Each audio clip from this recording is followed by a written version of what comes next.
വീടുകളിൽ ചെടി നട്ട് പരിപാലിക്കുന്നത് സാധാരണമാണ്. എന്നാൽ അതിൽ നിന്നെല്ലാം വ്യത്യസ്തമായിട്ട് താമരയും ജമന്തിയും ഒക്കെ നട്ടുപരിപാലിക്കുകയാണ് രാജാക്കാട് സ്വദേശി വെട്ടുകല്ലമ്മാക്കൽ പൊന്നുണ്ണിയും ഭാര്യയും ചേർന്ന്. റോഡരികിൽ വീട്ടുമുറ്റത്ത് പൂത്തുലഞ്ഞു നിൽക്കുന്ന ജമന്തിത്തോട്ടം യാത്രക്കാർക്കും ഒരു മനോഹര കാഴ്ചയാണ് സമ്മാനിക്കുന്നത്. ഒന്ന് കാണാം.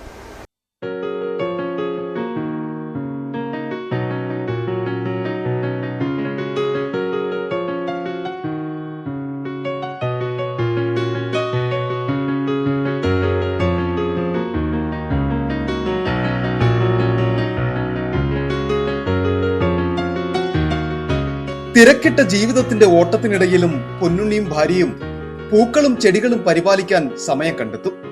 രാജാക്കാട് പൊന്മുടി റൂട്ടിൽ ചെരുപുറത്ത് സംസ്ഥാന പാതയോരത്താണ് വീടുള്ളത്. ഇരുനില വീടിന് മുന്നിൽ മതിൽ കെട്ടി മറയ്ക്കാതെ മനോഹരമായ ജമന്തിത്തോട്ടമാണ് ഒരുക്കിയിരിക്കുന്നത്. ഇപ്പോൾ പൂത്തുനിൽക്കുന്ന ഈ ജമന്തിത്തോട്ടം ആരെയും ആകർഷിക്കുന്ന മനോഹര കാഴ്ച.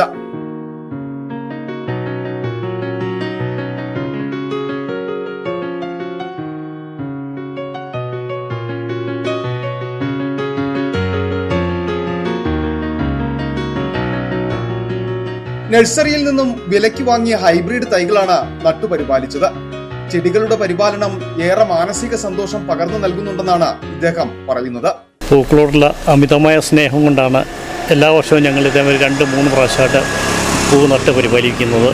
ഈ വരുന്ന പൂ വിൽപ്പനയ്ക്കുള്ളതല്ല, ക്ഷേത്രാവശ്യങ്ങൾക്കായിട്ട് കള്ളിമല അമ്പലത്തിലും രാജാക്കാട് അമ്പലത്തിലും മാനച്ചാൽ അമ്പലത്തിലും കൊടുക്കുകയാണ് ചെയ്തുകൊണ്ടിരിക്കുന്നത്. ജമന്തി മാത്രമല്ല, മട്ടുപ്പാവിലും മറ്റുമായി താമരയും മറ്റു ചെടികളും ഇവിടെ ധാരാളമുണ്ട്.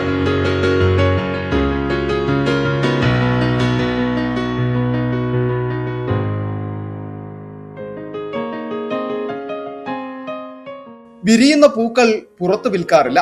പകരം വിളവെടുത്ത് സമീപത്തെ ക്ഷേത്രങ്ങളിൽ എത്തിച്ചു നൽകും. ഒഴിവു സമയങ്ങൾ വെറുതെ കളയാതെ ചെടികളുടെ പരിപാലനത്തിലൂടെ ഭക്തിയുടെയും സ്നേഹത്തിന്റെയും സന്ദേശം കൂടി പകർന്നു നൽകുകയാണ് ഇവർ രണ്ടുപേരും. City vision, Rajakkad.